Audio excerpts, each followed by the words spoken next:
சரியா சொன்னடா புள்ள.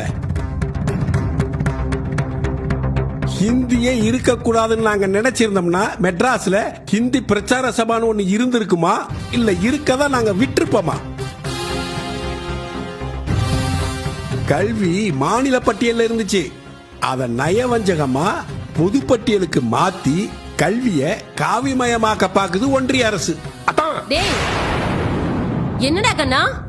அக்கா நீ சும்மா இருக்கா?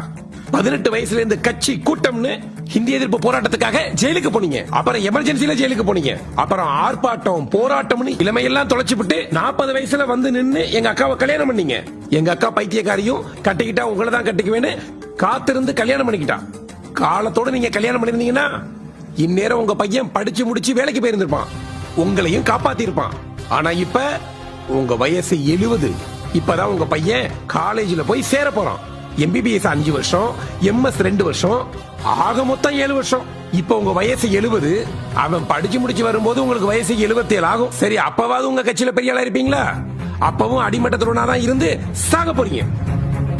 உங்க தலைவர் கருணாநிதியுடைய மகன் ஸ்டாலின் உங்க வயசுதான், ஆனா அவர் முதல்வர் ஆயிட்டாரு.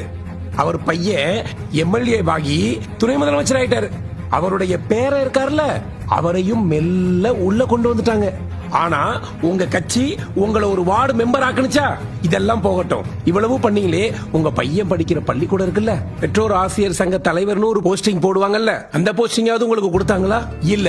என்னதான் கருப்பு சிவப்பு துண்டு போட்டாலும் காலையில சிவன் கோயிலுக்கு போறீங்கல்ல, அத பார்த்தாவது கோயில்ல, நம்ம கோவில்ல ஒரு அறங்காவலர் குழு போஸ்டிங்காவது போட்டாங்களா? என்ன செஞ்சாங்க? எதையுமே செய்யாம 3 தலைமுறையை அழிச்சது மட்டும் இல்லாம அடுத்த தலைமுறைக்காரங்க கிட்டையும் ஹிந்தி படிக்க வேண்டாம், மொழிவெறி, மாநில சுயாட்சின்னு பேசி இளைஞர்களை பொதகுலில தள்ள பாக்குறீங்களே, இது என்னத்தான் நியாயம்? ஆமாமா, என்ன சொன்னீங்க? ஹிந்தி பிரச்சார சபாவை கூட இருக்க விட மாட்டீங்களா? அது கிட்ட கூட நீங்க நெருங்கி இருக்க முடியாது. அப்புறம் கல்விய பொது பட்டியலுக்கு நாங்க மாத்திட்டோமா? 15 வருஷமா கூட்டணியில இருக்கீங்களே, அந்த காங்கிரஸ் தானே மாத்துனுச்சு.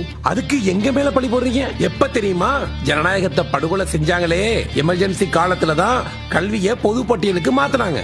அதுக்கு அடுத்து வந்த எலெக்ஷன்லயும் நேருவின் மகளே வருக, நிலையான ஆட்சி தருகன்னு கூட்டணி வச்சீங்க. கூட்டணி வச்சப்ப கல்விய மாநில பட்டியல்ல மாத்தினாதான் கூட்டணி வைப்போம்னு உங்க கட்சி சொன்னுச்சா? அத கூட விடுங்க, 10 நாள் படுத்து கிடந்தீங்களா டெல்லியில. எங்களுக்கு ரோடு மந்திரி கிடைச்சா கமிஷன் கிடைக்கும், தகவல் தொழில்நுட்பம் கிடைச்சா 2Gல ஆட்டையை போடலாம், என்னென்ன துறை கிடைச்சா மகனுக்கும் மருமகளுக்குன்னு திட்டமிட்டு மிரட்டி வாங்கிட்டு வந்தீங்களே. கல்வியை உண்மையிலே மாநில பட்டியல கொண்டு வரணுங்கிற எண்ணம் இருந்திருந்தா கல்வி அமைச்சர் வேணும்னு ஏன் நீங்க கேட்கல? ஏன் நீங்க வாங்கல? மத்திய அரசோட ஆட்சி அதிகார